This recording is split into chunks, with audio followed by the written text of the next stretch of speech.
La perseverancia es la marca por excelencia de la preservación divina. Hermanos, déjenme hacerles una pregunta. ¿La fe es un don de Dios? ¿Sí o no? ¿Y el arrepentimiento es un don de Dios? Sí, es un don de Dios. Ahora, ¿cómo yo sé que Dios le ha dado a alguien el don de la fe? Porque la persona cree. ¿Cómo yo sé que Dios le ha dado a alguien el don del arrepentimiento? Porque la persona se arrepiente. Bueno, ¿cómo yo sé que Dios está preservando a alguien? Porque esa persona está perseverando. La fe verdadera persevera hasta el fin, como vimos en el texto de Primera de Juan. Pero por otra parte, el autor también quiere ayudar a los verdaderos creyentes de esta iglesia a que puedan experimentar la seguridad de salvación. ¿Lo vieron en el versículo 11? Que muestre la misma solicitud hasta el fin para alcanzar la plena seguridad de la esperanza. Que puedan estar seguros de que son salvos.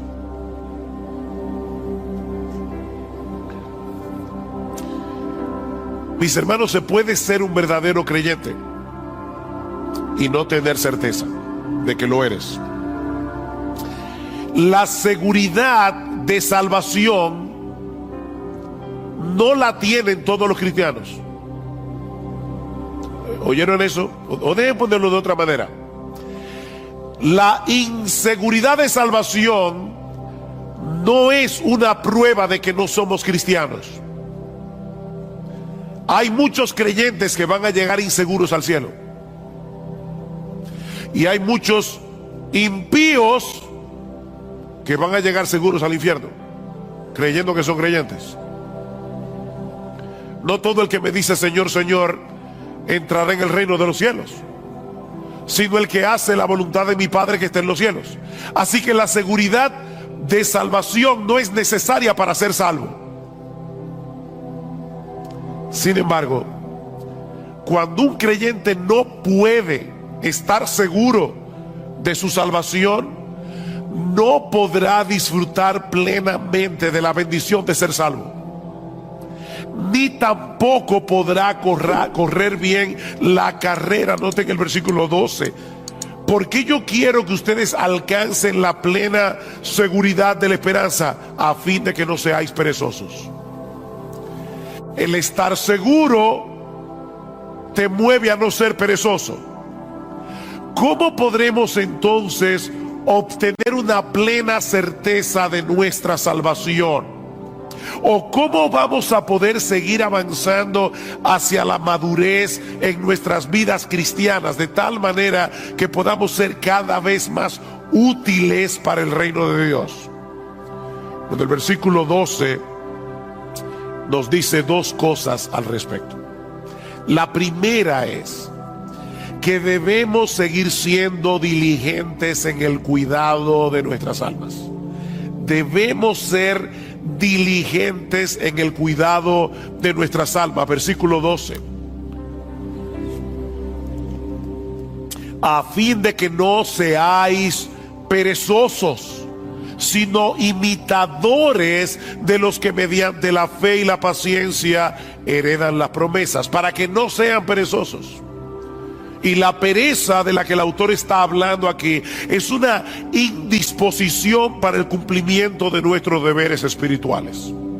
Tú debes leer la Biblia, tú debes orar, tú debes venir a la iglesia, debes venir al culto de oración, debes leer buenos libros cristianos, debes tener una comunión edificante con otros hermanos en la fe. Esos son nuestros deberes espirituales, pero el perezoso, aunque lo sabe, no lo hace. Dice Salomón en Proverbios 26:13 que el perezoso siempre encuentra una excusa para dejar de hacer lo que tiene que hacer. El perezoso dice: hay un león en el camino, hay un león en medio de la plaza. Imagínense ustedes, yo quiero salir a trabajar, pero hay un león fuera de la puerta de mi casa. Así que prefiero quedarme aquí seguro. O dice en Proverbios 15:19 que el camino del perezoso es como un seto de espinos. Él tiene un deber que cumplir, pero magnifica de tal manera los obstáculos que tiene por delante que termina dejando el asunto para otro momento. Y es interesante porque no es que el perezoso no desee estar en una mejor condición espiritual. No, de hecho en Proverbios 13:4 dice que el alma del perezoso desea, pero nada alcanza. Él desea, pero nada alcanza. Le dije que me iban a ver bebiendo agua hoy. No sufran, que yo estoy más interesado en decir este mensaje. Mañana descansaré la garganta. El perezoso no ha perdido la capacidad de desear una mejor condición espiritual de la que tiene. Él quiere, pero no lo puede alcanzar por causa de su pereza. Mis hermanos, si no somos diligentes en el uso de los medios que Dios ha provisto para que alcancemos una mejor condición, nuestros deseos nunca serán cumplidos. ¿Qué debemos hacer entonces? Despojarnos de nuestra pereza espiritual y en dependencia del Espíritu Santo disponernos a hacer lo que debemos hacer en el momento en que debemos hacerlo, aunque no tengamos ningún deseo de hacerlo. Pastor, ¿y eso no es hipocresía? No, eso es diligencia. Eso es diligencia. Yo no tengo deseos de leer la Biblia hoy en la mañana. Pídele a Dios que te dé deseo, ábrela y léela. Yo como que no tengo deseos de ir a la iglesia hoy. Levántate, cámbiate y sin ningún deseo, ven a la iglesia. Ser diligente es hacer lo que tú tienes que hacer en el momento en que tienes que hacerlo, aunque no tengas ningún deseo de hacerlo. El crecimiento espiritual requiere un esfuerzo diligente de nuestra parte. Pero pastor, yo creía que la salvación era por gracia. Y lo que usted está diciendo de verdad parece oponerse a la doctrina de la gracia. Si es por gracia, yo no tengo que hacer nada para merecer la bendición de Dios. Tú tienes razón. Si es por gracia, no es por mérito. La gracia se opone al mérito, pero no se opone al esfuerzo. De hecho, Pablo le dice a Timoteo en 2 Timoteo capítulo 2, Timoteo, esfuérzate en la gracia. Esfuérzate en la gracia. La gracia se opone a nuestros méritos. La gracia no se opone a nuestro esfuerzo. Es en el contexto de nuestra diligencia que podemos disfrutar de la bendición de Dios. No porque ese esfuerzo nos haga merecer que Dios nos bendiga, sino porque Dios ha decretado que seamos bendecidos siendo nosotros diligentes, usando los medios de gracia, la lectura regular de la palabra, la vida de oración privada y corporativa, congregarnos con el pueblo de Dios en el día del Señor, participar de la Santa Cena como haremos esta noche, leer buenos libros cristianos. Dios ha decretado fortalecer nuestra salud espiritual haciendo uso de esos medios. Pero el hecho de esforzarnos por hacer esas cosas no nos hacen merecedores de nada. Porque esa diligencia es impulsada en nosotros de pura gracia en una forma misteriosa que nunca vamos a poder entender. ¿Qué dice Pablo? Por tanto, amados míos, como siempre habéis obedecido, no como en mi presencia solamente, sino mucho más ahora en mi ausencia, ocupaos en vuestra salvación con temor y con temblor, porque Dios es el que produce en vosotros así el querer como el hacer por su buena voluntad. ¿Quién produce el querer y el hacer? Dios lo produce. ¿Quién es el que tiene que ocuparse en su salvación? Tú y yo debemos ocuparnos en nuestra salvación. La obra de Dios nos impulsa a obrar. Y precisamente por eso Él se lleva toda la gloria en nuestro esfuerzo. Pero toda bendición que nosotros recibimos de la mano de Dios no es por nuestro esfuerzo, es por los méritos de nuestro Señor Jesucristo. Bendito el Padre, el Dios y Padre de nuestro Señor Jesucristo, que nos bendijo con toda bendición espiritual en los lugares celestiales en Cristo, según nos escogió en Él desde antes de la fundación del mundo. Todo lo que nosotros disfrutamos de la mano de Dios es únicamente por Cristo. O déjeme decirlo de otra manera: aún los medios de gracia que Dios nos ha provisto y el impulso para hacer uso de esos medios son un regalo de gracia. Pero somos tú y yo los que debemos disponernos a hacer lo que tenemos que hacer, no para ganarnos su favor, sino porque ya fuimos favorecidos. Así que no es un asunto de méritos, es un asunto de confianza en Dios. Una confianza que nos mueve a hacer lo que Él dice que debemos hacer para mantener una buena salud espiritual. Déjame hacerte una pregunta. ¿Qué debe hacer un hombre o una mujer para alcanzar una buena calidad de vida? En la Biblia dice que yo no puedo añadir a mi estatura un codo por más que me afane. O sea, yo me voy a morir el día que me voy a morir. Por eso alguien decía: come saludable, ve al gimnasio y muérete a pesar de todo. Eso no es lo que tú vas a ver en los gimnasios, pero es una realidad.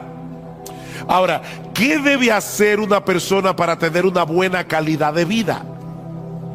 Bueno, debe mantener una dieta balanceada, un programa regular de ejercicios físicos, descansar apropiadamente y ese tipo de cosas. Dios ha diseñado nuestros cuerpos para que responda a la dieta, al ejercicio, al descanso. Si yo soy responsable en el cuidado de mi cuerpo, aún así puede ser que me enferme y que me muera antes de cumplir 40 años, pero lo cierto es que esas son las cosas que yo debo hacer en mi responsabilidad para tener una buena calidad de vida.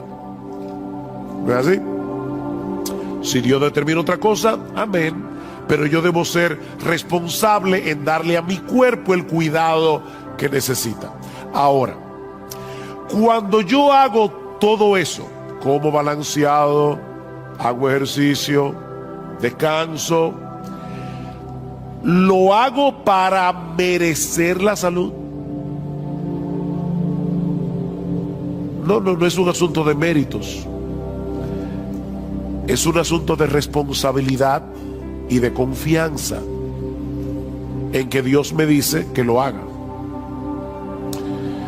Si yo estoy enfermo y me tomo la medicina que el médico prescribió, no es para merecer ser sanado, sino porque confío en el médico. ¿No es así? Mi deseo de ser sanado y mi confianza en la capacidad del médico es lo que me hace hacer lo que él me dice. Bueno, hermanos, lo mismo ocurre con nuestra vida espiritual. Pablo dice a Timoteo: ejercítate para la piedad. O como lo traduce la Biblia de las Américas, disciplínate a ti mismo para la piedad. Eso es algo que nadie puede hacer por ti. Ya no esperes que tú te vas a levantar por la mañana. Wow, qué deseo yo tengo de salir a correr 5 millas. No. A veces los que corren y hacen ejercicio físico no tienen deseo de levantarse, pero ellos lo hacen por responsabilidad. Bueno, tampoco esperes que todas las mañanas tú te vas a levantar con un impulso para leer tu Biblia. No, a veces tú vas a querer seguir durmiendo, pero debes levantarte como quiera, abrir tu Biblia y leerla. Ejercítate para la piedad. Disciplínate a ti mismo para la piedad. Ahora, nunca olvides que son medios de gracia. Eso quiere decir que aun cuando haces uso de esos medios que Dios ha prescrito para preservar la salud de nuestras almas, debemos hacerlo descansando en Él, no en nuestras propias fuerzas o en nuestra propia capacidad. Señor, voy a leer tu palabra, dame entendimiento. Abre mis ojos para ver las maravillas de tu ley. Alimenta mi alma. Déjame ver a Cristo en las páginas de las Escrituras y aumenta mi admiración por Él. Porque contemplando su gloria es que somos transformados de gloria en gloria. Señor, voy al culto de oración o de adoración. Por favor, ayúdame a adorarte sin distracciones. Por favor, ayúdame, Señor, que yo pueda percibir y experimentar tu presencia junto a mis hermanos en la iglesia. Ayúdame, Señor, para atesorar la palabra predicada de tal manera que obre poderosamente en mi corazón. Ayúdame, Señor. Así que lo primero que el autor de Hebreos nos está diciendo aquí es que si tú quieres perseverar hasta el fin, si tú quieres seguir avanzando hacia la madurez cristiana, debes ser diligente en el cuidado de tu alma, amparado en el poder del Espíritu de Dios, pero tú debes ser diligente en el cuidado de tu alma. Pero hay algo más que debemos hacer, y es aprender a esperar con fe y con paciencia que Dios haga en nuestras vidas lo que Él ha prometido hacer. Vean el versículo 12 otra vez. A fin de que no seáis perezosos, sino imitadores de los que mediante la fe y la paciencia heredan las promesas. El texto no nos dice explícitamente quiénes son esos creyentes a los que debemos imitar, pero obviamente se refiere a todos los hombres y mujeres de fe del Antiguo Testamento que encontramos en el capítulo 11 de la carta a los Hebreos, y de los cuales Abraham es un prototipo. Vean el versículo 13. Pues cuando Dios hizo la promesa a Abraham, no pudiendo jurar por uno mayor, juró por sí mismo. ¿Por quién jura Dios? Por Él mismo, diciendo: ciertamente te bendeciré y ciertamente te multiplicaré. Y así, habiendo esperado con paciencia, obtuvo la promesa. Habiendo esperado ¿cuántos años? 25 años, con paciencia, pero Dios le dio el hijo. La historia de esos hombres, mis hermanos, quedaron registradas en las Escrituras con un propósito didáctico. Dice Romanos 15: porque todo lo que fue escrito en tiempos pasados para nuestra enseñanza se escribió a fin de que por medio de la paciencia y del consuelo de las Escrituras tengamos esperanza. No es un consuelo para ti leer la historia de Abraham y ver que cuando este hombre tenía casi 100 años y Sara 90 y era estéril, esta mujer salió embarazada? ¿Y sabes qué fue lo que le embarazó? La promesa de Dios. Dios lo prometió, y cuando Dios promete algo, Él lo hará en su tiempo, pero Él lo hará. El Espíritu Santo inspiró a los autores de las Escrituras para que dejaran un registro de las historias de estos hombres y mujeres del pasado que se aferraron a las promesas de Dios con fe y con paciencia, aún en medio de circunstancias muy difíciles. Y Dios quiere que imitemos a esos hombres que supieron esperar paciente y confiadamente en el cumplimiento de las promesas. La fe nos capacita para confiar en el poder y en la buena disposición de Dios para concedernos lo que Él nos ha prometido, pero la paciencia nos permite esperar que Él lo haga en su tiempo, no en el nuestro. Fe y paciencia. Mis hermanos, la clave para perseverar hasta el fin no es creer, es seguir creyendo. No es creer, es seguir creyendo.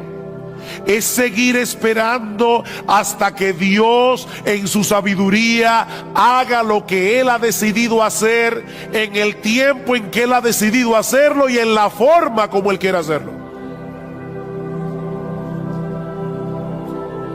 Esta palabra que aparece en nuestro texto y que se traduce como paciencia nos habla de quietud y confianza prolongada en medio de la aflicción. Eso es paciencia. La fe nos lleva a descansar confiados en las promesas de Dios. La paciencia nos permite continuar esperando lo prometido, aunque en medio de las circunstancias en que nos encontremos nos dé la impresión de que Dios se olvidó del asunto. Mira, mi hermano, Dios está más interesado en tu carácter que en tu comodidad.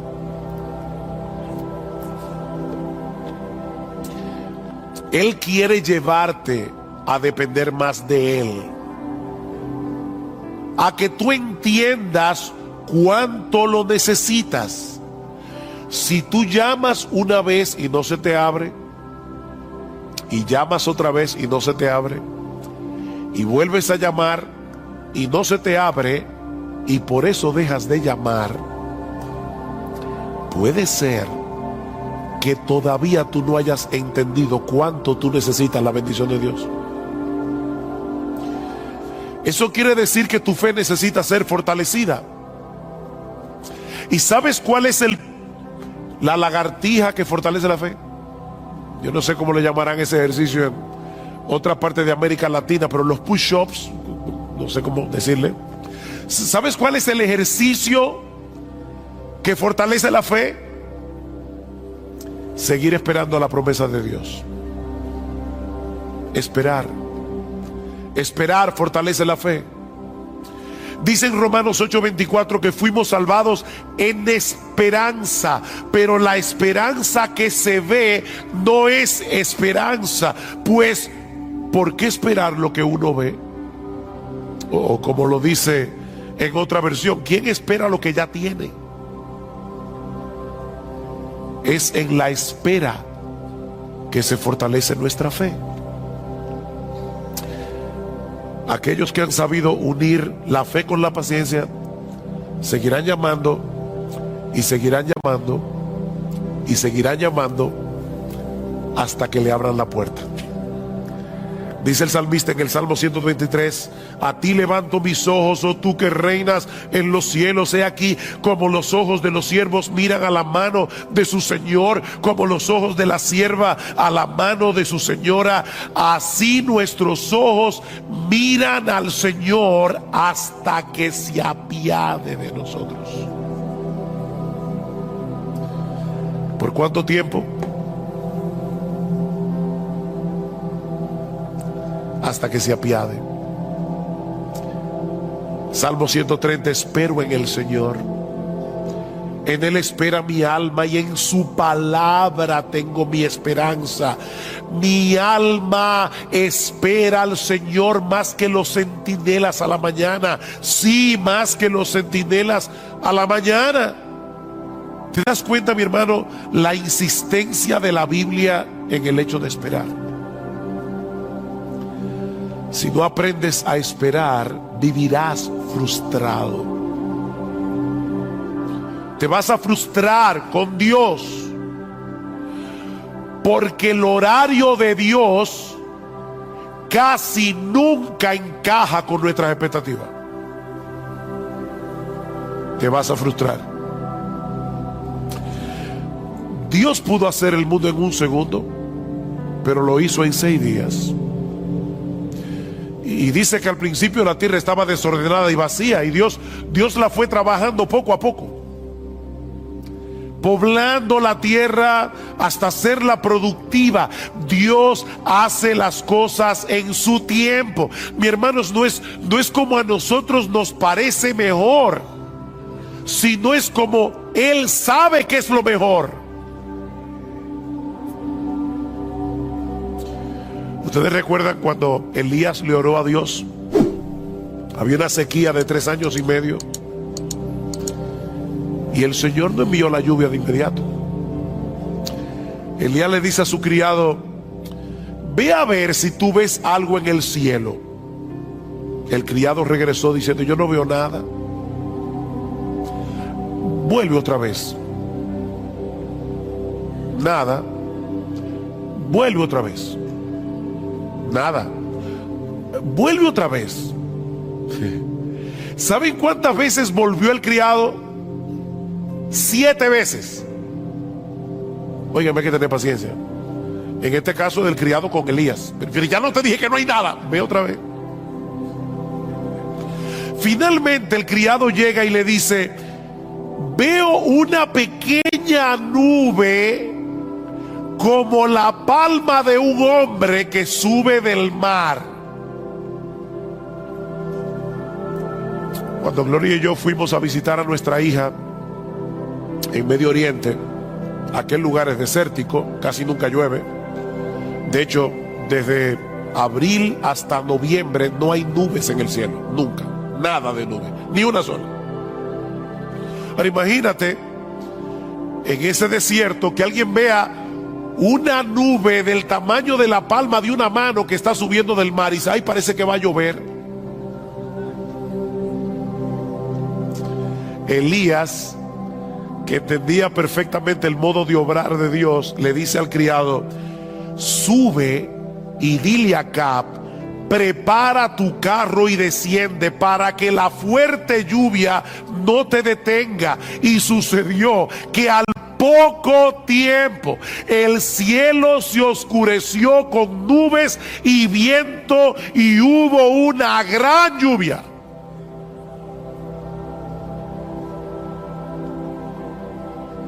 Dios tiene su forma de obrar. Él desea moldear nuestro carácter. Y eso solo es posible en el contexto de la fe y de la paciencia. Tenemos un problema, deseamos ser atendidos de inmediato, entendemos que el asunto es urgente. ¿Y saben lo que hace Dios? Dios mueve las cosas de tal manera que todo el mundo esté ocupado y que nadie te pueda atender. ¿Te ha pasado?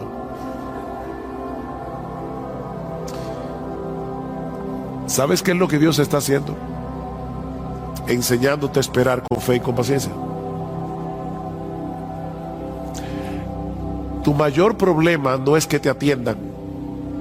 Tu mayor problema es tu falta de fe. Y Dios está moldeando tu carácter. Mis hermanos, ¿qué aflicción puede ser mayor que la muerte de un ser querido? Pero cuando Marta y María mandaron a llamar a Jesús porque Lázaro estaba enfermo, el Señor ni se apresuró.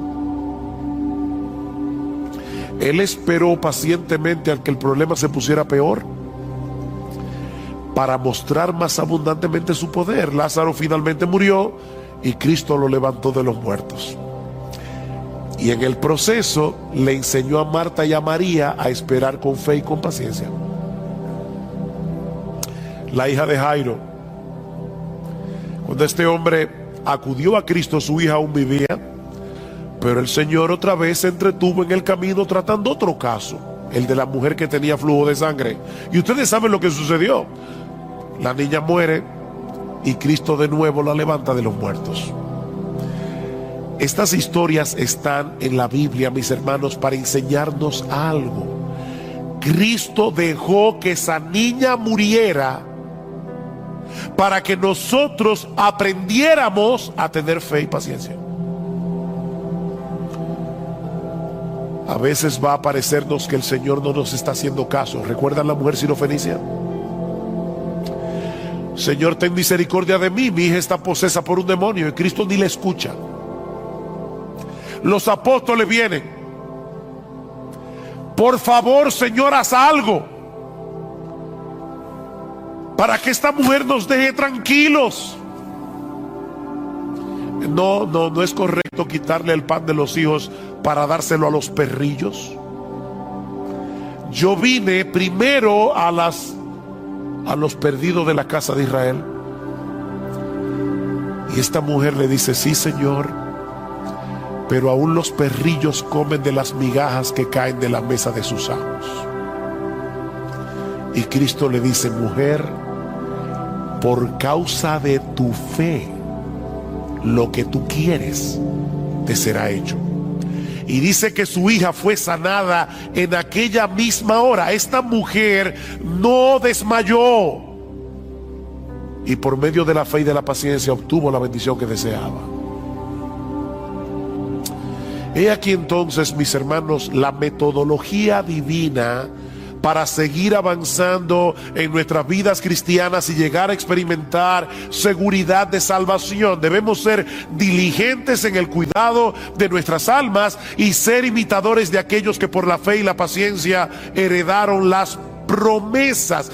Dios nos ha dado promesas ciertísimas en su palabra, incluyendo el hecho de que Él ha de guardarnos en Cristo hasta el día en que estemos en su presencia, en cuerpos glorificados, contemplando y deleitándonos en su gloria por los siglos de los siglos. Él lo ha prometido y Él lo hará. Mis ovejas oyen mi voz y yo las conozco y me siguen, y yo les doy vida eterna y no perecerán jamás, ni nadie las arrebatará de mi mano. Mi Padre que me las dio es mayor que todos y nadie las puede arrebatar de la mano de mi Padre.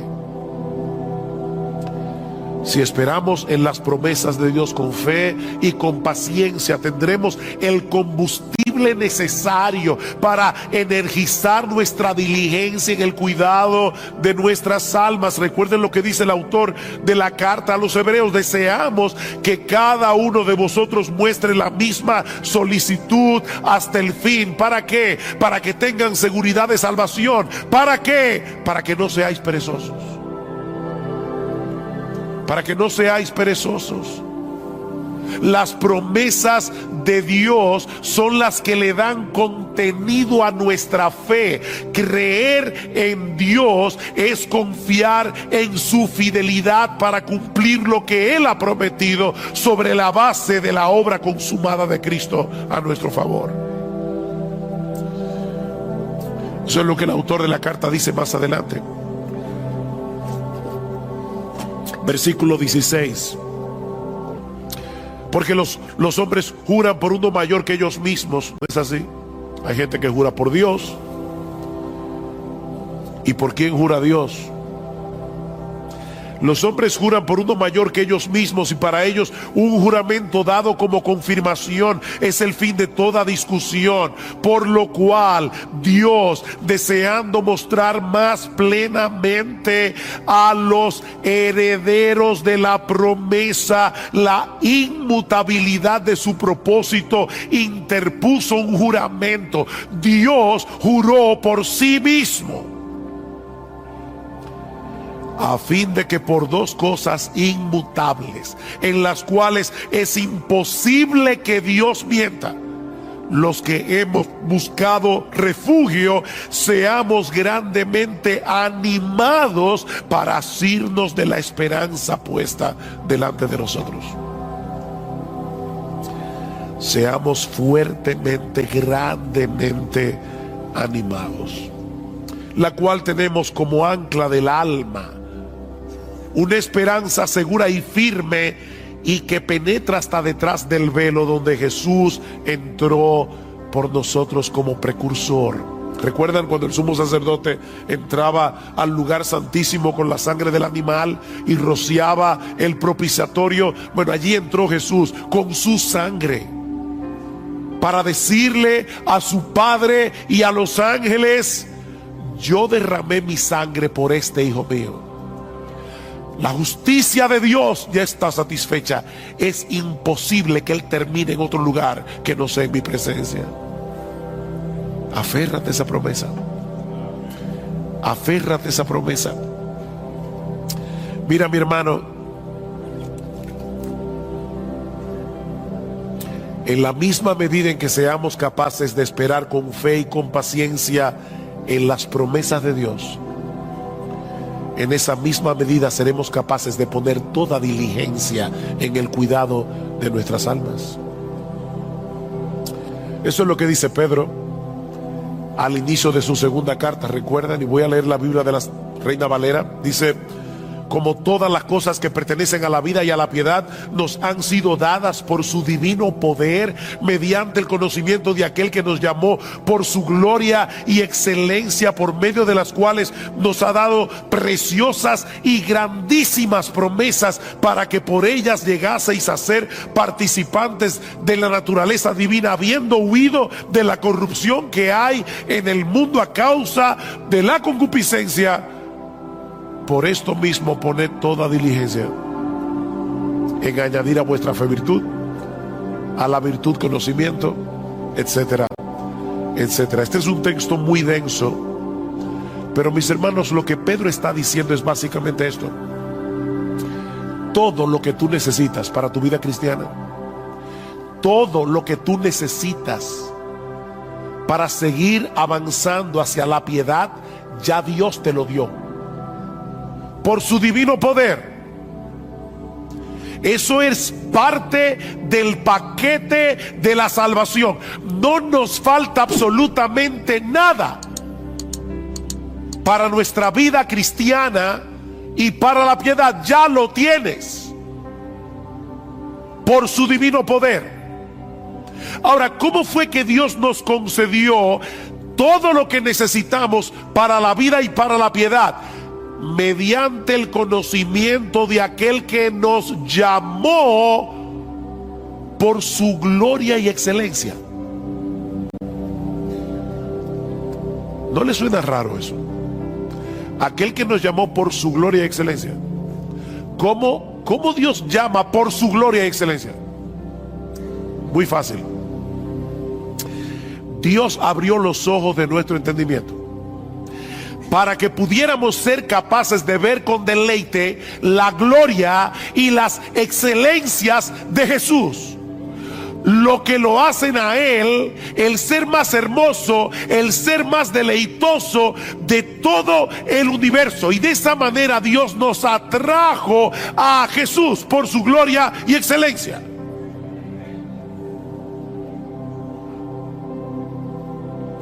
Y ahora Pedro está diciendo: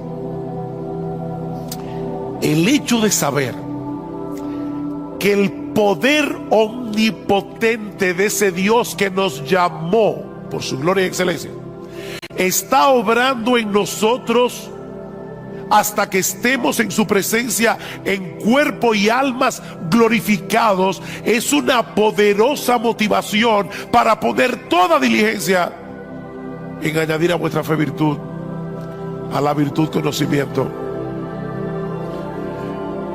Alguien lo ilustra de esta manera: imagínate que tú eres un prisionero de guerra en un campo de concentración y has perdido toda esperanza de salir vivo de allí. Y en tu desesperanza, ya tú comenzaste a vivir descuidadamente. Tú lo que quieres es sobrevivir hasta la muerte. Y ya tú no te preguntas si algo está bien o algo está mal. Como decimos en buen dominicano, tú estás dado al pecado.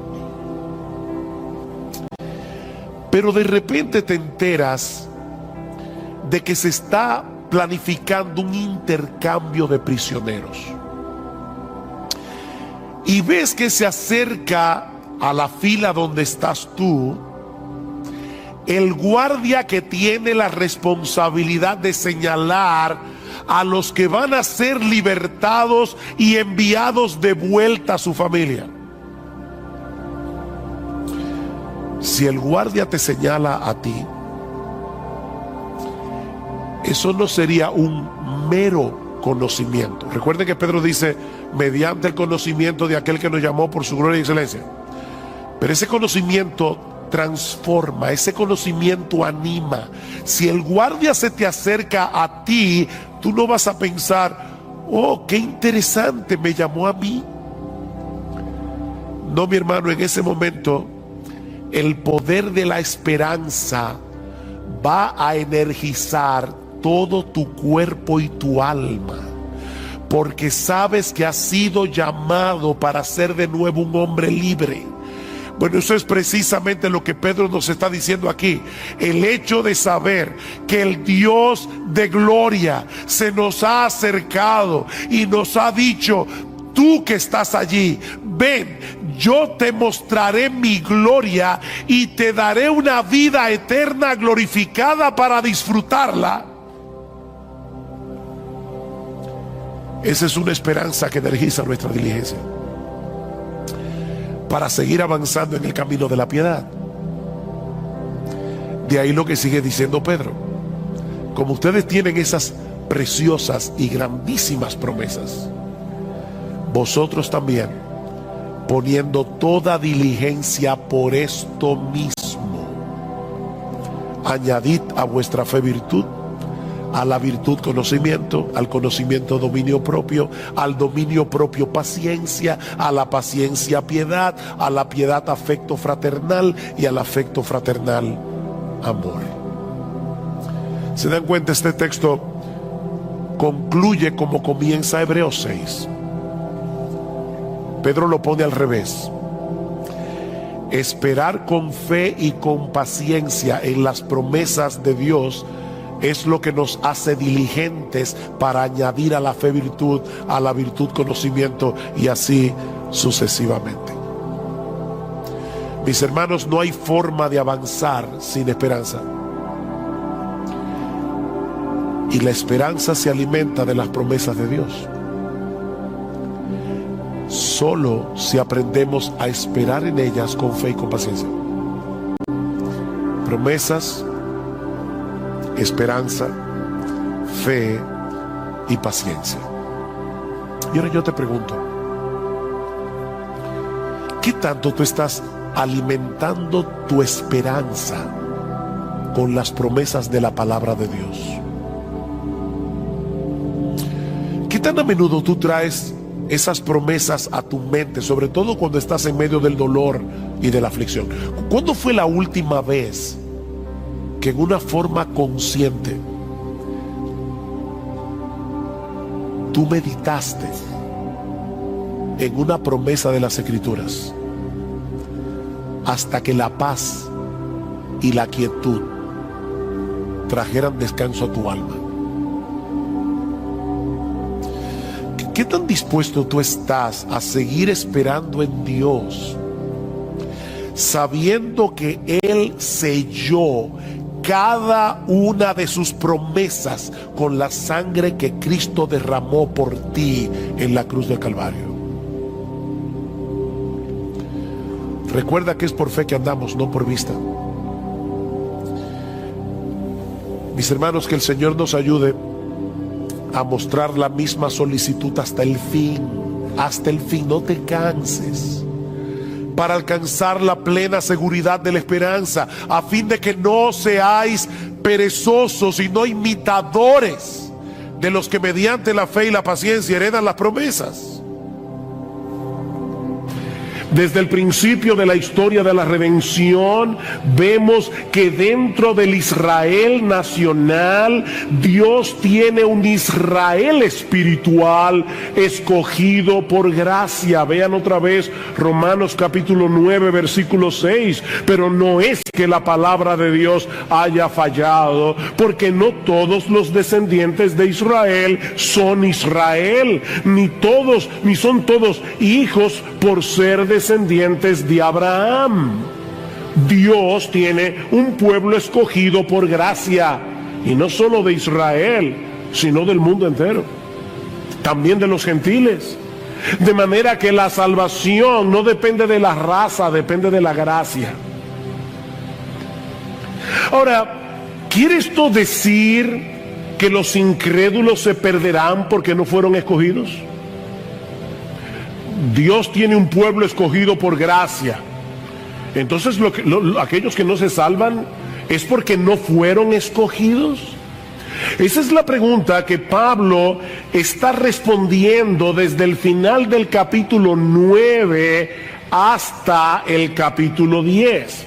Y su respuesta básicamente es esta: si bien es cierto que Dios es el responsable de la salvación final de los creyentes, el hombre que se pierde es responsable de su condenación.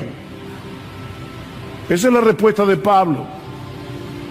De manera que la razón por la que los israelitas rechazan a Cristo no es porque no fueron escogidos, sino porque en su orgullo ellos prefieren tratar de ganarse la salvación por medio de su esfuerzo, por medio de su obediencia a la ley, antes que venir como mendigos pidiéndole a Dios misericordia.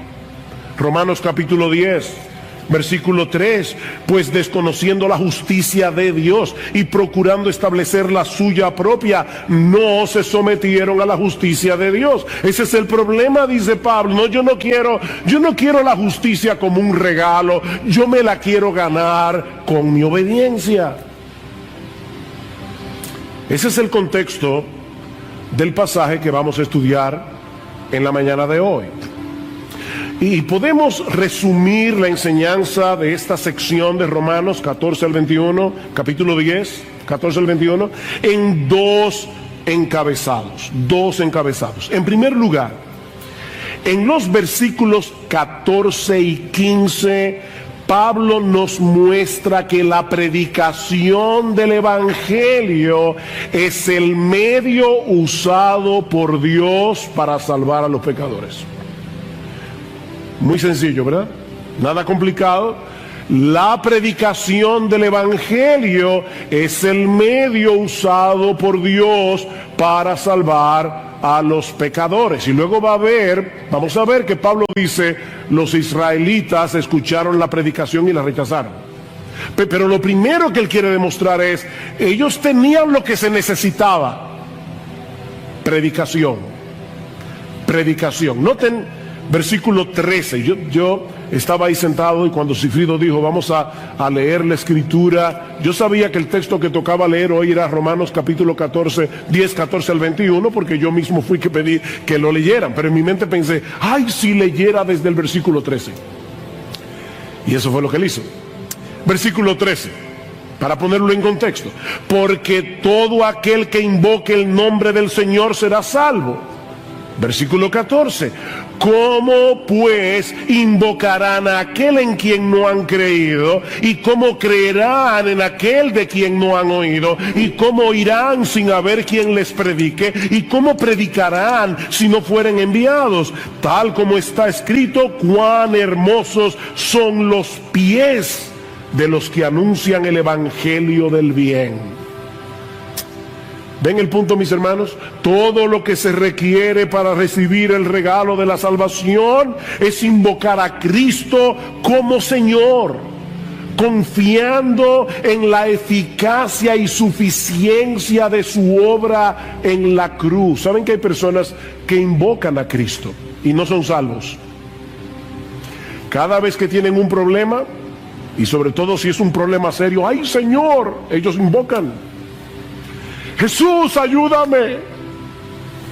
Pero no es de esa invocación que Pablo está hablando aquí. Para esas personas Jesús es como un paramédico. Ustedes que ¿verdad? Tienen un accidente de tránsito, esperan que llegue el 911, viene el paramédico, te atiende, te da los primeros auxilios, pero tú no tienes nada que ver con ese paramédico nunca más. Tú no lo vuelves a ver, probablemente.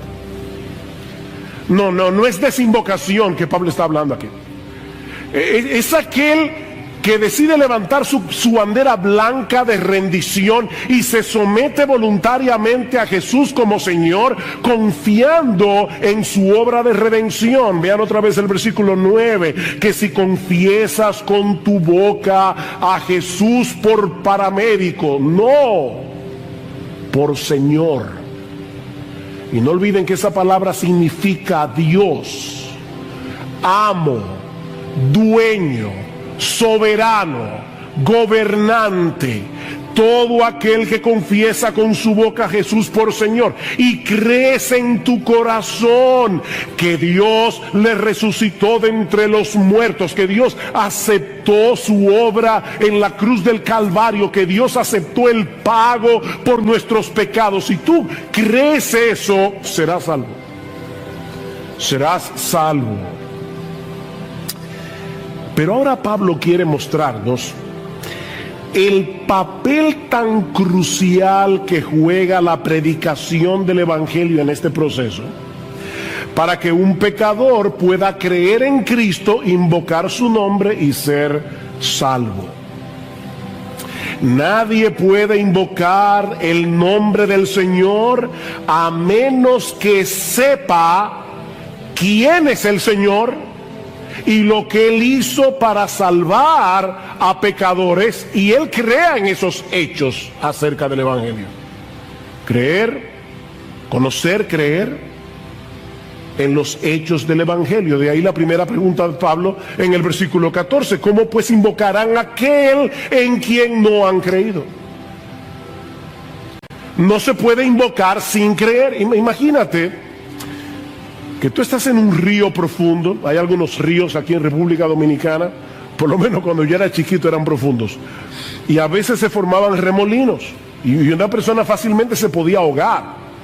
De hecho, a veces se topaban con arena movediza. Era peligroso.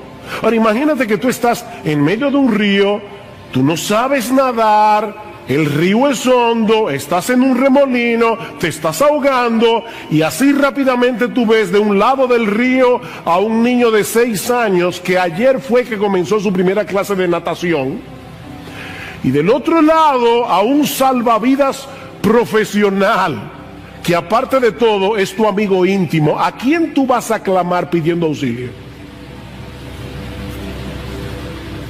¿A quién vas a clamar? Antes de invocar el nombre de Jesús y pedirle que te salve, debes creer que Él es Dios, que se hizo hombre, que obedeció la ley de Dios perfectamente desde la cuna hasta la tumba, que siendo inocente murió en una cruz, que fue levantado de la tumba victorioso al tercer día para pagar así y justificarnos de nuestros pecados, y entonces clamarle que te salve. Mira, mi hermano, mi amigo que estás aquí, si no conocemos esos hechos del Evangelio o no creemos en la veracidad histórica de esos hechos, ¿cómo voy a pedirle a Jesús que me libre de la esclavitud y de la condenación del pecado y me conceda como un regalo la vida eterna? ¿Cómo se lo voy a pedir? Hay personas que de verdad yo creo que son bien intencionadas. Quizás tú los has visto, que se colocan en la puerta de un centro comercial y a todo el que pasa por ahí le dice: Dios te ama, Dios te ama. Vuelvo y repito, probablemente son bien intencionados, pero déjenme decirles que eso no es evangelizar. Eso no es evangelizar. Nadie se va a salvar porque crea que Dios existe. El diablo sabe eso. Dice en Santiago y tiembla. Nadie se va a salvar porque crea que Dios es amor. Nadie, óyeme, nadie se va a salvar porque crea que Dios es amor. Necesitamos conocer y creer lo que Él hizo a favor de pecadores por medio de la persona y la obra del Señor Jesucristo para resolver el problema de nuestros pecados sin pasar por alto su justicia. Y no es que hay que ser un teólogo para salvarse, no hay que ser un teólogo. Estas son verdades muy sencillas del Evangelio. Lo que estoy diciendo es que se requiere un conocimiento esencial, un conocimiento fundamental de los hechos del Evangelio para creer, invocar y ser salvo. Somos pecadores. Merecemos el infierno, merecemos la condenación, ser condenados en el tribunal de Dios. Pero el Dios hombre, Jesucristo, pagó por nuestros pecados. ¿Es difícil de entender? De manera que la salvación es por gracia, es por medio de la fe. Porque Dios hizo por medio de Jesucristo todo lo que había que hacer para conceder la salvación como un regalo a todo el que venga clamando por misericordia. ¿Es eso difícil de entender? Pero eso nos lleva de la mano a la siguiente pregunta. Versículo 14. ¿Cómo pues invocarán a aquel en quien no han creído? ¿Y cómo creerán en aquel de quien no han oído? ¿Ven el punto? Ese conocimiento acerca de Jesús, acerca de lo que Él hizo en la cruz del Calvario, no se adquiere por intuición. No es que un día tú te levantaste y dijiste, ven acá, Jesús, ¿qué fue lo que hizo Jesús? Y te pones a razonar y llegas a la conclusión de que Él murió por nuestros pecados. No, eso no pasa así. Nadie llega a ese entendimiento por intuición. Yo necesito oír el Evangelio para entender y creer en el Evangelio. ¿Y cómo vamos a escuchar? Dice Pablo, o por medio de la predicación. Tercera pregunta, ¿y cómo oirán sin haber quien les predique? Ven, yo no necesito un sueño, yo no necesito una visión para saber quién es Cristo, para saber lo que Él hizo para salvarnos. Yo necesito predicación. Ahora bien, hay un detalle extremadamente importante en la segunda pregunta que necesita más observación. Y mira, mi hermano, de verdad, si tú no te acuerdas de nada de este mensaje, pero te acuerdas de esto, yo me iré, medianamente satisfecho. Yo quisiera que tú recordaras todo el sermón, pero me voy a ir bastante satisfecho. Lo que dice la segunda pregunta literalmente es lo siguiente: ¿cómo creerán en quien no han oído? Fíjense que yo sé que nuestras Biblias incluyen acerca de quién no han oído. ¿Cómo creerán en aquel acerca de quién o de quién no han oído? Pero lo que el texto griego dice literalmente es esto: ¿cómo creerán en quién no han oído? Mis hermanos, lo que voy a decir esto con calma, así tranquilo, para que no nos perdamos. Lo que Pablo parece estar diciendo aquí no es únicamente que tenemos la necesidad de escuchar acerca de Cristo durante la predicación para salvarnos, sino que necesitamos escuchar a Cristo. No es de Cristo, es a Cristo. Podemos traducirlo también de esta manera: ¿cómo creerán en aquel a quien no han oído? Mis hermanos, predicar fielmente las Escrituras no es otra cosa que hacer oír la voz de Jesucristo desde el púlpito, porque este libro es su palabra, inspirada por su Espíritu.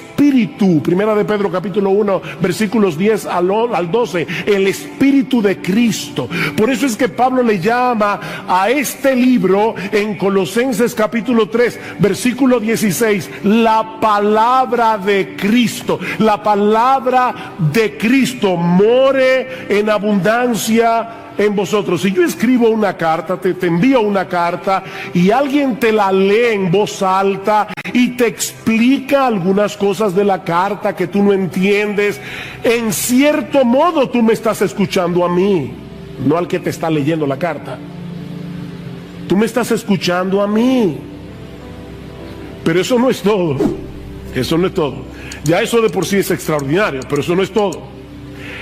El Nuevo Testamento también nos enseña que cuando el Evangelio es predicado, Cristo, que está presente en su iglesia, moviéndose en medio de los 7 candeleros de oro, como dice en Apocalipsis, Cristo mismo viene y comienza a aplicar su palabra en el corazón de sus ovejas, a hablarle a sus ovejas personalmente.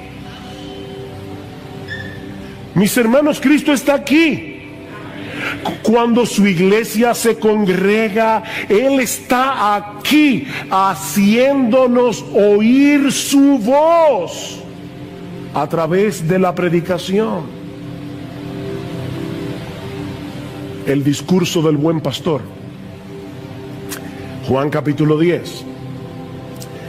En verdad os digo. Y cuando Cristo usa esa fórmula, está diciendo: mira, esto que te voy a decir no es una migaja de verdad, es una montaña de verdad.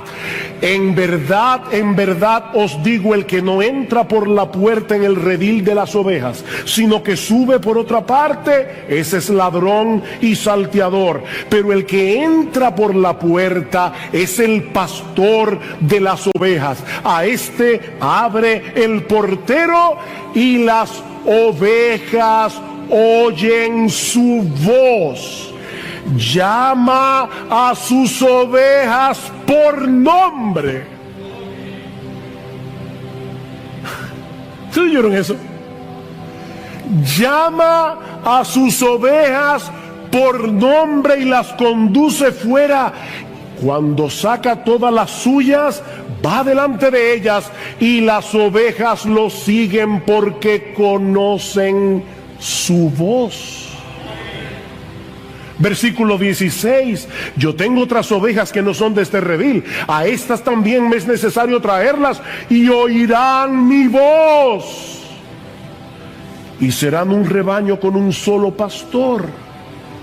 Versículo 27: mis ovejas oyen mi voz, y yo las conozco y me siguen. Y la pregunta es: ¿y cómo podemos oír esa voz? Porque Pablo está diciendo: nadie se puede salvar a menos que escuche la voz de Cristo. Pero esa voz no viene directamente desde el cielo, sino a través de la predicación. ¿Y cómo irán? Otra vez el texto nuestro dice sin haber quien les predique. Literalmente el texto griego dice, ¿cómo irán sin predicación? ¿Cómo irán sin predicación? Es a través de la predicación del Evangelio que las ovejas de Cristo escuchan su voz. Es lo mismo que vemos en el capítulo 2 de la carta de Pablo a los Efesios. Pablo, en el versículo 16, dice que Cristo derribó la pared intermedia de separación que había entre judíos y griegos para reconciliar con Dios a los dos en un cuerpo por medio de la cruz. Y ahora escuchen. Y vino y anunció paz a vosotros que estabais lejos y paz a los que estaban cerca. Vino. ¿Y cuándo Cristo fue a Éfeso? Cristo nunca salió de Israel, de los contornos. Lo más lejos que él llegó fue a Sidón y a Tiro, arriba en el norte. ¿Cuándo Cristo estuvo en la ciudad de Éfeso? Escuchen cómo John Stott responde esta pregunta. El mismo Cristo que una vez hizo la paz mediante su cruz, predica la paz mediante sus heraldos, sus predicadores, sus pregoneros. Y otro teólogo llamado Gustav Wingren, él dice lo siguiente, perdonen el nombre tan raro, pero me encanta la cita. Es la predicación la que provee los pies sobre los que Cristo camina para acercarse a nosotros y alcanzarnos. La predicación tiene un único objetivo y es que Cristo pueda venir a aquellos que se han reunido a escuchar. ¡Wow! Miren, mis hermanos, yo tengo la convicción de que los creyentes vendríamos a la iglesia con otra actitud si recordáramos que la predicación de la palabra no es un mero estudio bíblico. Es el medio a través del cual Jesucristo se hace presente y hace oír su voz a través de la voz de un predicador.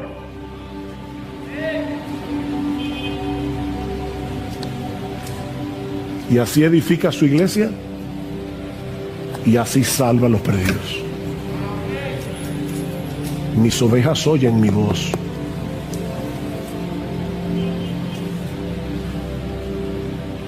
Pablo dice en 2 Corintios 5:19 que Dios nos encargó a nosotros la palabra de la reconciliación.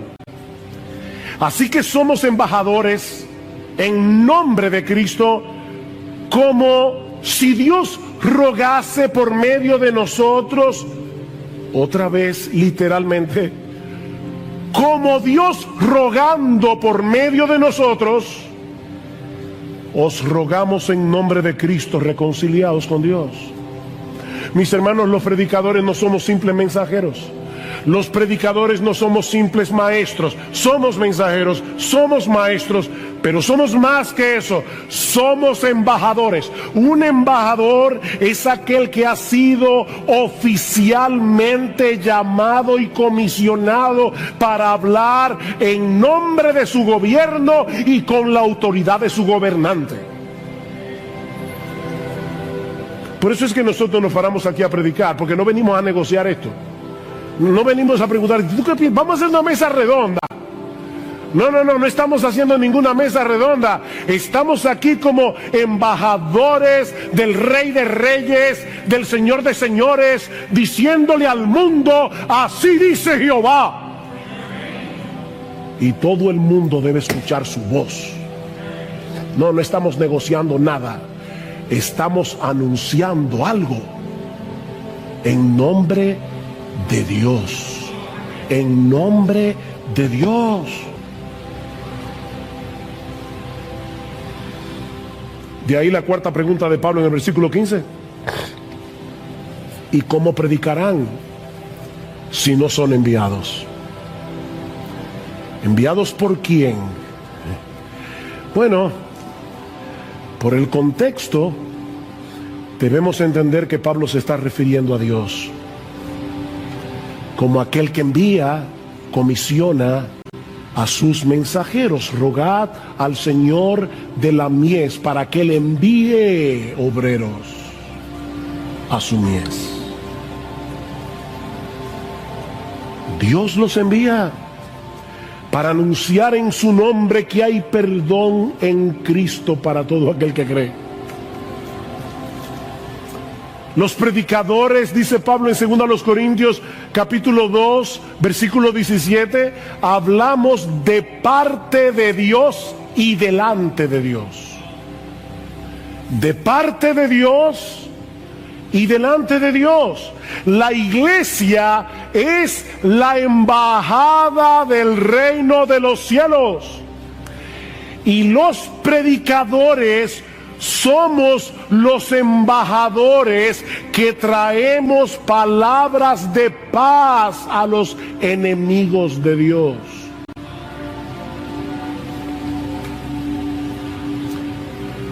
Estamos anunciando que Jesucristo, el Dios encarnado, pagó la deuda de nuestros pecados y que ahora Dios ofrece perdón, reconciliación, vida eterna por medio de Jesucristo para todo aquel que cree. Es por eso que los pies de los que llevan este mensaje al mundo son tan preciosos. Versículo 15. Cuán hermosos, tal como está escrito, cuán hermosos son los pies de los que anuncian el evangelio del bien. Y Pablo está citando aquí un pasaje que se encuentra en Isaías 52. Y otra vez, esas cosas, ¿verdad?, difíciles que yo a veces digo desde el púlpito. Isaías 52 está exactamente antes de Isaías 53. ¿Y de qué habla Isaías 53? Del sufrimiento del siervo de Jehová. Pero escuchen lo que dice el profeta Isaías en el capítulo 52, versículo 6, hablando de lo que iba a ocurrir cuando los israelitas regresaran del exilio babilónico. Por tanto, mi pueblo conocerá mi nombre, así que en aquel día comprenderán que yo soy el que dice: heme aquí. Qué hermosos son sobre los montes los pies del que trae buenas nuevas, del que anuncia la paz, del que trae las buenas nuevas de gozo, del que anuncia la salvación y dice a Sión: tu Dios reina. Qué hermosos son esos pies. Fuimos comisionados por Dios para proclamar el mensaje, el glorioso mensaje de que nuestro Rey Jesús ya venció en la cruz del Calvario, ya está entronado en los cielos a la diestra de Dios el Padre y tiene toda potestad para conferir perdón y vida eterna a todos los que creen en Él invocando su nombre. Cuán hermosos son esos pies. Mis hermanos, qué privilegio para los que predican y qué privilegio para los que escuchan. No el que escucha a un predicador, no importa quién sea, es el que escucha la voz de Jesucristo a través del predicador. ¡Qué privilegio! ¡Qué privilegio! Dios estableció predicadores para hacer oír a través de ellos la voz del buen pastor. Mi amigo, no esperes ver una visión, no esperes escuchar una voz del cielo. Escucha a sus embajadores. La palabra predicación que Pablo usa aquí significa pregonar como un heraldo, Se aplica primariamente, no únicamente, pero primariamente a los hombres que han sido llamados por Dios, comisionados por Dios para predicar públicamente su palabra. Pero ¿saben qué? Lo que se predica desde el púlpito debe resonar durante la semana, en la medida en que los creyentes comparten con otros el mensaje del Evangelio. Santificad a Dios el Señor en vuestros corazones, dice Pedro en el capítulo 3, versículo 15. En otras palabras, escucha la voz de Cristo y obedécela. Santifica al Señor en tu corazón. Ahora, cuando tú hagas eso y comiences a moverte en el mundo como un verdadero cristiano, eso va a levantar preguntas. Y Pedro dice, y estad siempre preparados para presentar defensa con mansedumbre y reverencia ante todo el que demande razón de la esperanza que hay en vosotros. Todo el mundo volviéndose loco por el coronavirus. El esposo tratando de largarse de la casa, la esposa tratando de matarlo, y los vecinos viendo este hogar cristiano y se preguntan, ¿qué es lo que esta gente tiene? Mis hermanos, nadie va a invocar el nombre de Cristo a menos que crea en Cristo, y nadie puede creer en Cristo a menos que escuche el mensaje del Evangelio. Es por eso que los pies de los que se desplazan para compartir este mensaje son tan hermosos. Mira, mi hermano, mi hermana, déjame decirte algo, sobre todo las hermanas. Es completamente irrelevante si tú eres hermosa. Es completamente irrelevante si tienes una hermosa figura. Dios está mirando tus pies. A Dios le importan tus pies. Tus pies. ¿A dónde van tus pies? En tu anhelo de que otros conozcan a nuestro bendito, glorioso, exaltado Señor y Salvador Jesucristo. ¡Cuán hermosos son esos pies!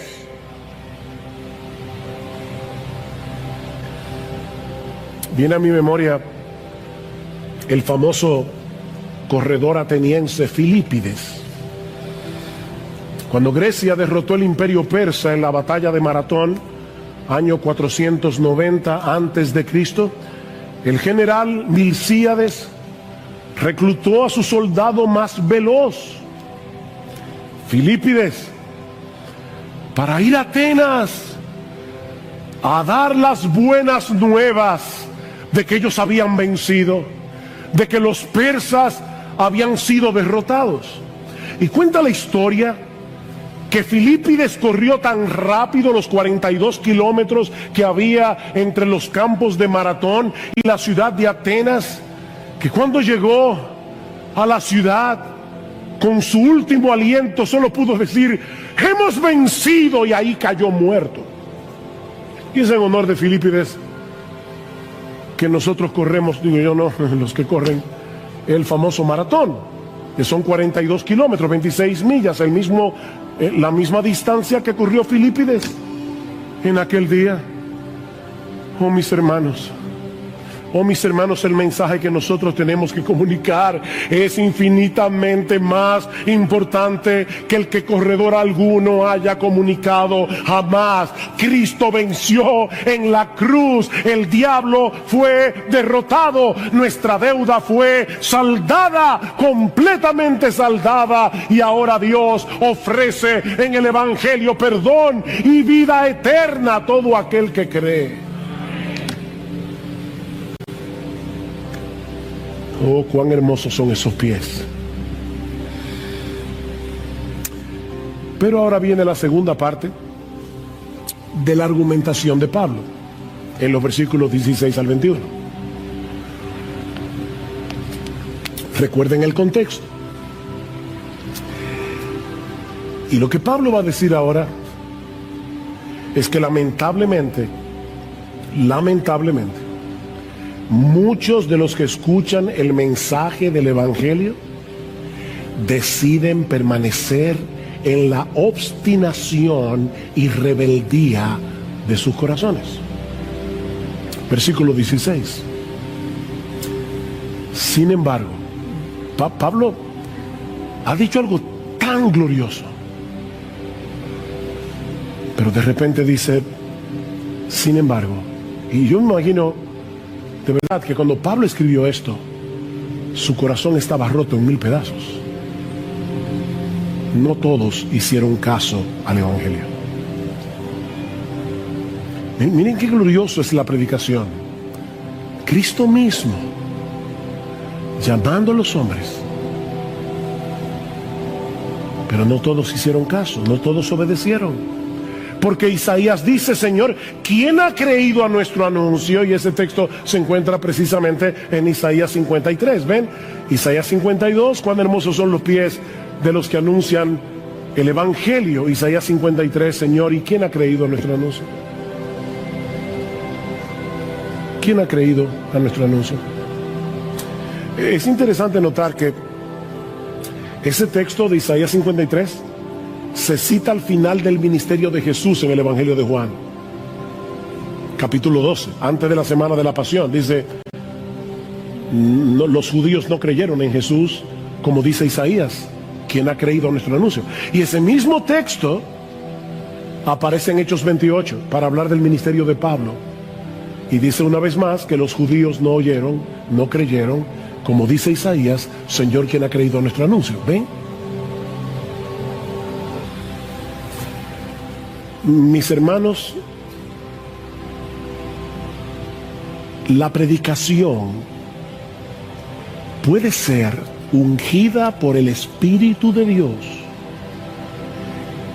y no producir absolutamente nada en el corazón de muchos.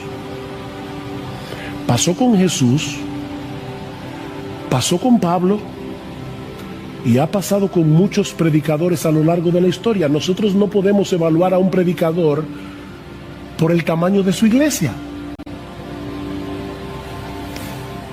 Hay predicadores muy fieles que tienen iglesias muy pequeñas, están en lugares muy duros. Y hay predicadores de la prosperidad enviados por el mismo infierno con estadios llenos de personas. Porque dice que se amontonarán gente teniendo comezón de oír. Eso es lo que la gente quiere oír, no este mensaje del Evangelio. No todos obedecieron al Evangelio. Lo que Pablo está diciendo es, Cristo debe ser escuchado para ser creído, y Él es escuchado por medio de la predicación del Evangelio. Versículo 17, así que la fe viene del oír, y el oír por la palabra de Cristo. La fe viene del oír. ¿El oír qué? Porque ese texto no dice, la fe viene por el oír la palabra de Cristo. ¿Vieron? La fe viene por el oír, y el oír es que viene por la palabra de Cristo. ¿El oír qué? El oír la voz del mismo Cristo. Es el versículo 14 otra vez. La fe viene por el oír a Cristo, y ese oír a Cristo viene por medio de la predicación de la palabra de Cristo.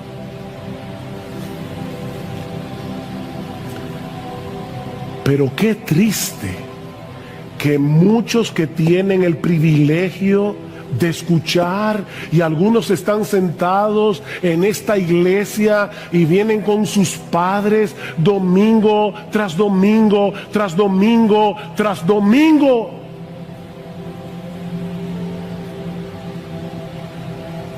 Yo recuerdo, me vino ahora a la memoria cuando yo comencé a visitar la iglesia. Alguien predicó un sermón evangelístico usando el personaje de Sansón, y él decía, Sansón no sabía que Dios se había alejado de él. Y el predicador, un predicador muy sencillo, él decía, tú estás ahí sentado en tu silla y tú no sabes que estás sin Dios, y él llamaba a las personas, ven, ven. Y yo recuerdo como si fuera ayer, yo sentado en esa silla con lágrimas en mis ojos, diciendo: no voy a ir.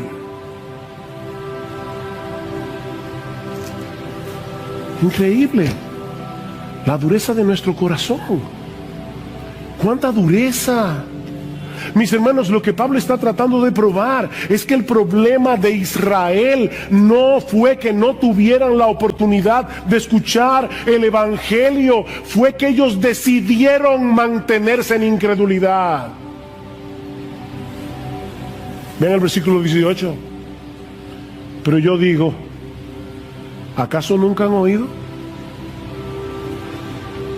Tal vez Pablo es que mira, es que nunca oyeron el evangelio. Y dice Pablo, ciertamente que sí. Por toda la tierra ha salido su voz y hasta los confines del mundo sus palabras.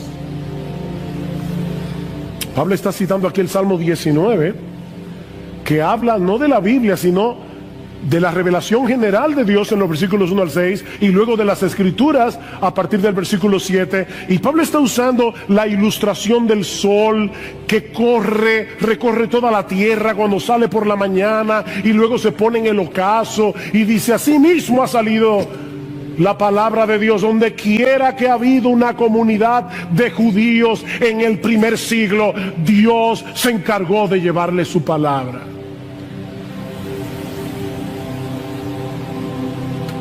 No fue que no escucharon, fue que no quisieron creer. Mi amigo, ese es tu problema. Tu problema es que tú sabes muy bien lo que el evangelio dice. Tú sabes que tú eres pecador. Tú sabes que vas camino al infierno. Tú sabes que Jesucristo es el Salvador, pero no te quieres someter a Él como Señor. Yo he tenido que hablar muchas veces, sobre todo con jóvenes que me dicen: pero mire, pastor, créame, yo he hecho eso muchas veces. Le he dicho: Señor, sálvame, y no pasa nada. ¿Y saben lo que yo me imagino en mi mente que está pasando? Probablemente, porque no soy Dios, no veo el corazón de nadie, pero ¿saben lo que yo creo que está pasando? Que esas personas no se quieren ir al infierno, pero tampoco quieren dejar el mundo, y están con una soga aferrados al mundo, tratando de ver qué tanto se pueden extender para agarrar a Cristo e ir al cielo, pero sin soltar su pecado, sin soltar el mundo. Así no se puede. Es invocar a Jesús como Señor. Como Señor.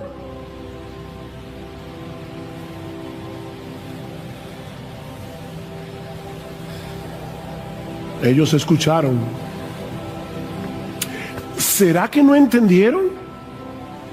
No, dice Pablo, ese tampoco fue el problema. Versículo 19, y añado: ¿acaso Israel no sabía? ¿Fue que no entendieron? En primer lugar, Moisés dice: yo os provocaré a celos con un pueblo que no es pueblo, con un pueblo sin entendimiento. Os provocaré a ira. El texto que Pablo está citando aquí es Deuteronomio 32, 21. Y si ustedes hacen el esfuerzo cuando lleguen a sus casas de leer el capítulo 32 del libro de Deuteronomio, van a ver que Dios está acusando a los israelitas de haberlo provocado a celos con su idolatría. A pesar de todas las obras que Él había hecho a favor de su pueblo, ellos me han provocado a celo con lo que no es Dios. Me han irritado con sus ídolos. Yo pues los provocaré a celos con los que no son pueblo, los irritaré con una nación insensata. Y vamos a ver en el capítulo 11 cómo Dios usa eso para salvar a los judíos, porque hay judíos que se salvan, pero eso lo veremos más adelante.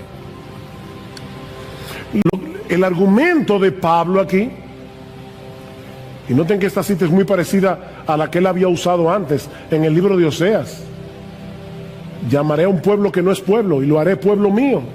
La misma cosa.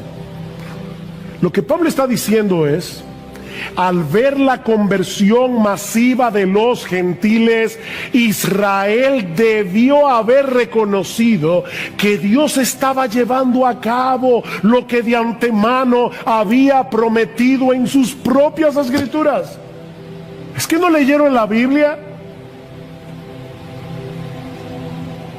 Versículo 20. E Isaías, otra cita, Moisés, Deuteronomio, ahora Isaías. E Isaías es muy osado y dice: fui hallado por los que no me buscaban, me manifesté a los que no preguntaban por mí. Wow, hermanos, ese texto es tan hermoso. Déjenme leerles, perdonen un momentito más.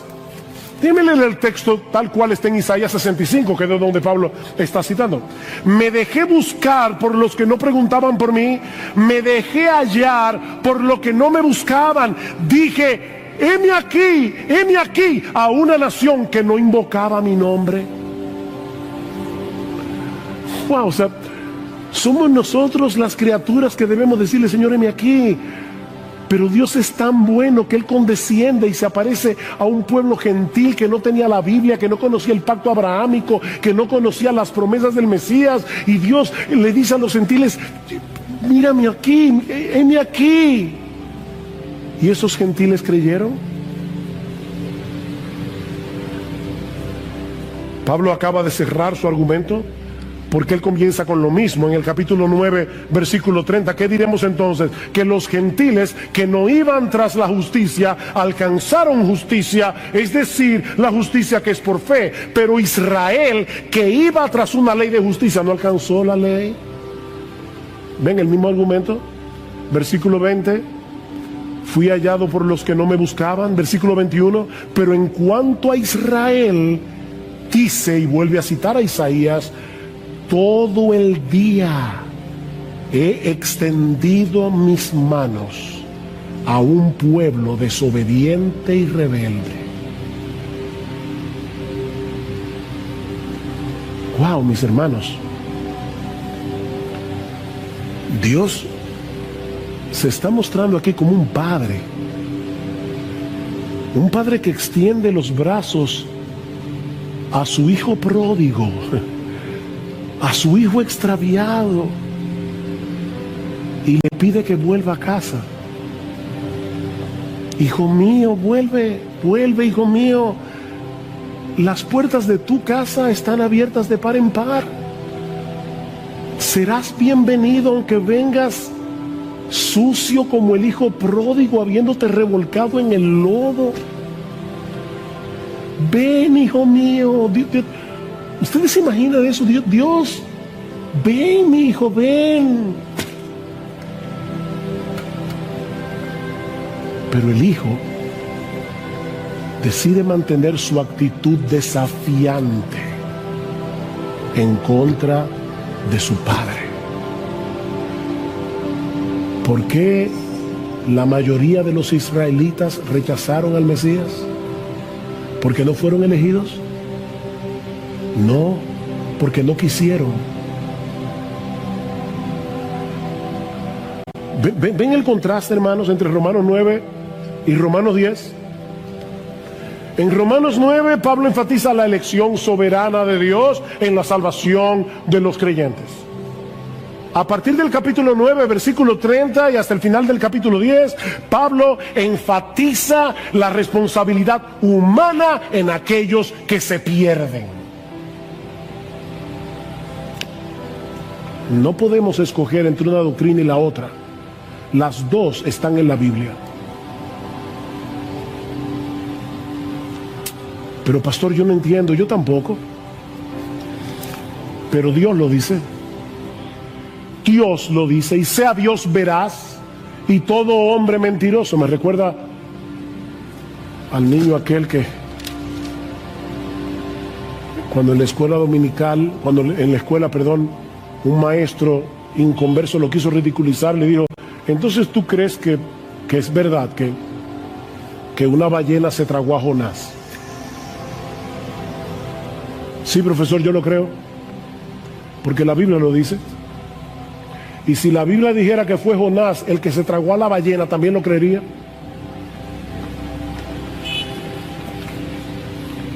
Esto es palabra de Dios. Palabra de Dios. Y las dos cosas están aquí: la soberanía de Dios y la responsabilidad humana. Óyeme, mi amigo, la oferta del Evangelio está disponible para el que la quiera. Dios tiene los brazos extendidos. La oferta del Evangelio está disponible para el que la quiera. Nadie que venga será rechazado, pero muchos se perderán por mantener una actitud desafiante y rebelde contra la gracia de Dios. Por eso es que no debemos perder de vista que eso incluye a un montón de religiosos, que prefieren seguir tratando de llegar al cielo por la escalera de su obediencia, por su propio esfuerzo, antes que aceptar como un regalo la gracia de Dios en Cristo. Esa es una forma muy sutil de rebeldía contra Dios.